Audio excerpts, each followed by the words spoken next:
एका संघर्षशील कार्यकर्त्यापासून ते महाराष्ट्राच्या सर्वोच्च पदापर्यंतचा प्रवास, संघर्ष, निष्ठा आणि लोकसेवेचं अनोखं उदाहरण.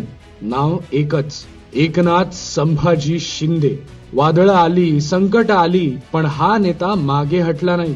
गरिबांच्या न्यायासाठी झगडणारा, तरुणांसाठी संधी निर्माण करणारा आणि महाराष्ट्राच्या विकासासाठी दिवस रात्र मेहनत करणारा नेता. हे राजकारण नाही, हे महाराष्ट्रासाठीचं समर्पण आहे. मुंबईत धारावी पुनर्विकासाचा निर्धार, समृद्धी महामार्गाने राज्याला गती आणि बुलेट ट्रेन सारख्या आधुनिक प्रकल्पांना चालना. एकनाथ शिंदे यांचं स्वप्न स्पष्ट आहे. नव्या महाराष्ट्राचं निर्माण. शेतकरी, कष्टकरी, महिला, तरुण, प्रत्येकाच्या हक्कासाठी झगडणारा हा नेता.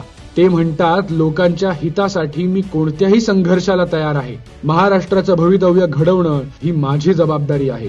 हे फक्त नेतृत्व नाही, ही आहे महाराष्ट्राच्या उज्ज्वल भविष्यासाठी घेतलेली जबाबदारी. कारण एकनाथ